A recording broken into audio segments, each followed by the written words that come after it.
প্রাণ প্রিয় বীর চট্টলাবাসী, আপনারা সকলে কেমন আছেন? আমাদেরকে ভালো রেখেছেন কে?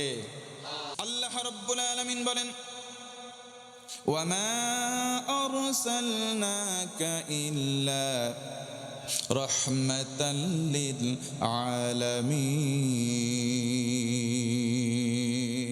আল্লাহ রাব্বুল আলামিন বলেন, বান্দারি গোটা আলমবাসীর জন্য নবীজিকে রহমত করে দয়া করে পাঠালাম। ও মুসলমান, বলেন তো আল্লাহর কথা কি সত্য না মিথ্যা? আল্লাহ রাব্বুল আলামিনের কথা সত্য। আল্লাহ বলেন, গোলাম কালিমাতুল্লাহি হিয়াল উলিয়া, আল্লাহর কথা সবচাইতে উঁচু কথা। ঘোষণাকার। আল্লাহ যদি কোনো কথা বলেন, ও চট্টলার ভাইরা জানতে চাই, বলেন তো আল্লাহর ওয়াদা কোশ্চিন কালেও কি মিথ্যা হতে পারে? একটু জোরে বলেন, হতে পারে?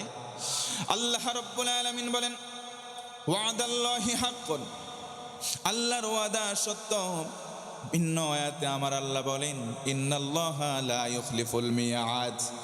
আল্লাহ রব্বে কারীম আল্লাহ যেই ওয়াদা একবার করেন, কোশ্চিন কালেও সেই ওয়াদা আল্লাহ রব্বুল আলামিন ভঙ্গ করেন না। জোরে বলুন সুবহানাল্লাহ। আমার বন্ধুগণ, মনোযোগ বাড়ায় দেন। এক নম্বর গুণ হলো আল্লাহ রসুল সত্যবাদী ছিলেন। মুসলমান বলেন তো আওয়াজ করে সুবহানাল্লাহ। তিনি ছিলেন সাদিক। তিনি যখন কথা বলতেন একটা কথাও মিথ্যা ছিল না। এই ব্যাপারে কারো কোনো সন্দেহ বা দ্বিমত আছে নাকি ভাই? আল্লাহ রাব্বুল আলামিন বলেন, ওয়ামা ইয়ানতিকু আনিল হাওয়া ইন হুয়া ইল্লা ওয়াহয়ুন ইউহা। আমার নবীজি মন থেকে কোনো কথাই বলেন না। যেই কথাগুলো বলেন সরাসরি আল্লাহ রাব্বুল আলামিন তাকে ওহী করেন, এরপরে সেই কথাটা তিনি ব্যক্ত করেন। জোরে পড়ুন সুবহানাল্লাহ। আল্লাহর নবীজি সত্য কথা বলেন। নবীজি এই জন্য উম্মতদেরকে সাজেশন দেন, ও মুসলমান ভাইরা, নবীজির সাজেশন যদি মান্য করি ইহকালীন কল্যাণ, পরকালীন মুক্তি। এই জন্য বলবো ভাইরা, নবীজি আমার বলেন, সত্য বলো, সত্য তোমাকে মুক্তি দান করবে। আসসিদকু ইউনজি ওয়াল কিযবু ইহলিক। মিথ্যা যদি বলো, মিথ্যাবাদীদের সঙ্গে যদি সম্পর্ক রাখো, মিথ্যা তোমাকে ধ্বংস করবে, বিন্দু পরিমাণ কোনো সন্দেহ নাই। কথা বলেন ঠিক কিনা? এই জন্য ভাইরা বলেন তো দেখি, নবীজি সত্য বলতেন, নবীজির পদাঙ্ক অনুসরণ করে আমরা সবাই সত্যবাদী হব না মিথ্যাবাদী হব?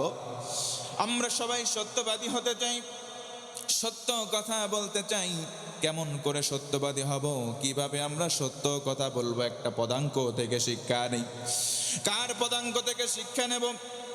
নবীজি হাজ্জাতুল বিদায় হজে বললেন, কোরআন সুন্নাহ রেখে গেলাম, আঁকড়ে ধরো। সেখান থেকে যদি আঁকড়ে ধরতে পারো, কোনো দিনের তরে পথ হারা হবে না। জোরে বলুন সুবহানাল্লাহ। আল্লাহ নবীজির জামানায় নবীজি কোরআন হাতে নিলেন, কোরআনের দাওয়াত মানুষের দ্বারে দ্বারে দেওয়া শুরু করলেন। কেউ কেউ ইসলাম কবুল করে না মুসলমান, আবার কেউ কেউ বিরুদ্ধাচরণ করে। কথা বলেন ঠিক কিনা? প্রারম্ভিক সময়ে আল্লাহর নবীর সাহাবী হযরতে আবু বকর সিদ্দিক রাদিয়াল্লাহু তাআলা আনহু নবীর হাতে হাত দিয়ে কালেমার সুতা পান করলেন। আওয়াজ করে বলেন আল্লাহু আকবার। নবীজির হাতে হাত দিলেন, কালেমার সুতা পান করে ইসলাম কবুল করে নিলেন। তিনি সে সময় ধনাঢ্য একজন ব্যবসায়ী ছিলেন। আল্লাহকে ভালোবাসলেন, রসুলকে ভালোবাসলেন। ও মুসলমান, কোরআনটাকে বুকে ধারণ করলেন, ইসলামের জন্য নিবেদিত হয়ে সমুদয় সম্পদ এক করলেন, আল্লাহর নবীর কদমে দান করে দিলে।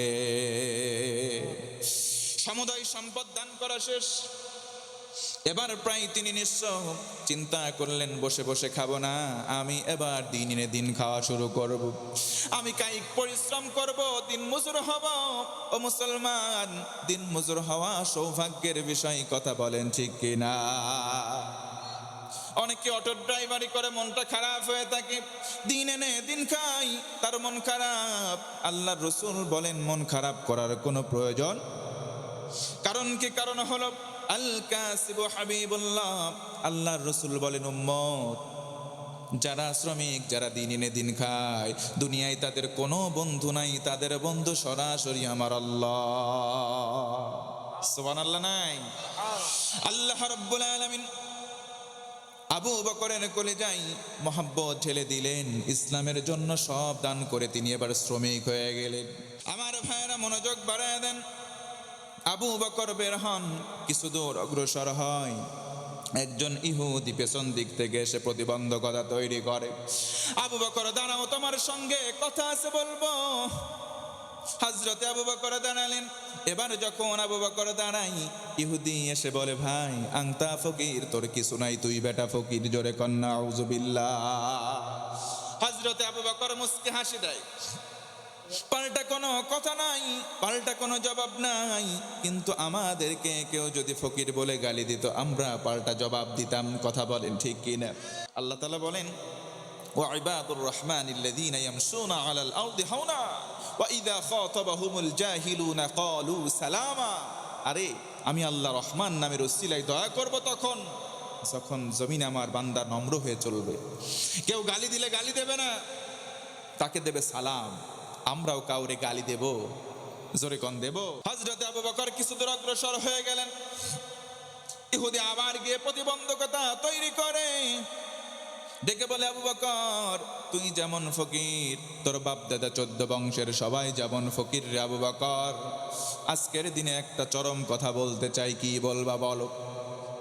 আবু বকর শোন, তুই যেমন ফকির, তোর বাপ দাদা 14 বংশের সবাই যেমন ফকির। আজকের দিনে বললাম, তোরা যেই আল্লাহর ইবাদত করিস সেই আল্লাহ তোদের মতো ফকির। নাউজুবিল্লাহ বলবেন না? হযরতে আবু বকরের আর হাসি নেই, চোখটা রক্তিম হয়, ধর ধর করে পানি। আহারে, যেই আল্লাহর জন্য নিজের জীবন যৌবন সব কিছু সঁপে দিলাম, সেই আল্লাহরে গালি দেয়। বাম হাত উঁচু করেছে, কলারটা চেপে ধরেছে, ডান হাত উঁচু করে একটা চপটাঘাত, এমন একটা চট জায়গার মধ্যে ইহুদি অজ্ঞান হয়ে পড়ে গেছে। আল্লাহু আকবার। মুসলমান সহজে কাউকে কিছু বলে না, মুসলমান কাউকে ধরে না। একবার যদি ধরে, ভাই আব্বা বলে ডাক দিবাই, টাইমটুকু তুমি পাবা না। আল্লাহর নবীজি সেই জায়গায় দাঁড়ানো, বিচারের রায় দিলেন। আবু বকর দাঁড়ানো, ও মুসলমান আমার দিকে মনোযোগ বাড়ান। কোনো অপরাধ করে নাই, এরপরেও শাস্তি দেওয়া হলো। বাংলার জমিনে নিরপরাধ এমন মানুষ অসংখ্য আছে, যাদের বিরুদ্ধে অত্যাচার করার পরেও তারা কোনো অপরাধ করে নাই, তারপরেও নিরপরাধ হয়, এরপরেও তার বিরুদ্ধে ফাঁসির রায় যায়। কথা বলেন ঠিক কিনা? হযরতে আবু বকর দাঁড়ানো, মামলার রায় দেওয়া হয়, কিন্তু আমার আল্লাহ চুপ করে আরশে আজিমে বসে নাই। আল্লাহ রব্বুল আলামিন ডেকে ডেকে জিবরিলকে বললেন, জিবরিল তাড়াতাড়ি চলে যাও, আমার হাবিবের কাছে গিয়ে সূরা আলে ইমরান 181 নম্বর আয়াতে কারিমা নাজিল করে দাও।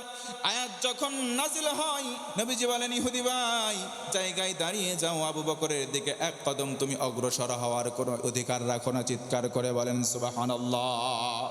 জায়গায় তুমি দাঁড়িয়ে যাও। কারণ কি? কারণ হলো আমার আল্লাহ আরশে আজিমে চুপ করে বসে নাই। দুনিয়ার জমিনে আবু বকরের কোনো সাক্ষ্য নাই। আমার আল্লাহ আরশে আজিম থেকে সরাসরি আবু বকরের পক্ষে নিজেই সাক্ষী দিয়ে দেয়।